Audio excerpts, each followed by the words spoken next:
Welcome to vidonko.com। আমি সঙ্গীতা, তোমাদের ম্যাথসের teacher. চলো দেখা যাক কি প্রবলেম আছে সলভ করার জন্য। √11 প্লাস √9 এবং √13 প্লাস √7 এর মধ্যে কোনটি বড়?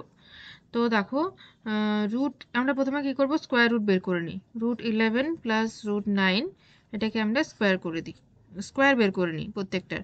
ঠিক আছে, তো স্কোয়ার যদি বের করি তাহলে দেখো এটা a plus B whole square ফর্মুলাতে পড়বে।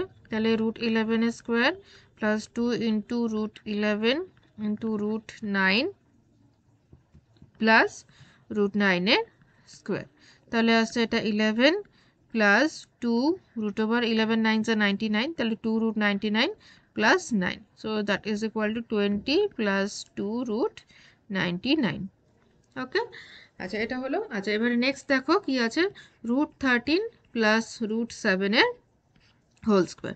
তাহলে √13 এর স্কোয়ার হলো প্লাস 2 ইন্টু √13 ইন্টু √7 প্লাস √7 এর স্কোয়ার। তো √13 এর স্কোয়ার করলে হয় 13 প্লাস 2 ইন্টু 91, ওকে, তার সাথে 91, তো 91 হলো আন্ডার রুট প্লাস 7। ওকে, তাহলে এখানে দেখো তার সাথে যোগ করলে হয় 20, তাহলে 20 প্লাস 2 √91। তাহলে দেখো কোনটা বড় কোনটা ছোট সেটা যদি আমাদেরকে কম্পেয়ার করতে হয়, তাহলে দেখো এখানে প্রত্যেকটাতে কিন্তু 20 যোগ আছে, 20 যোগ 2 √99, আর এখানে 20 যোগ 2 √91, তাহলে √99 আর √91 এটা যদি আমরা কোনটা বড় ছোট কম্পেয়ার করতে পারি, তাহলেই যে এইখানে যে মেন যে কোশ্চেনে যেটা দেওয়া আছে এই দুটোর মধ্যে আমাদের কম্পেয়ার হয়ে যাবে কোনটা বড় কোনটা ছোট। ঠিক আছে, তো আমরা সবাই জানি যে 99 হচ্ছে 91 এর থেকে বড়।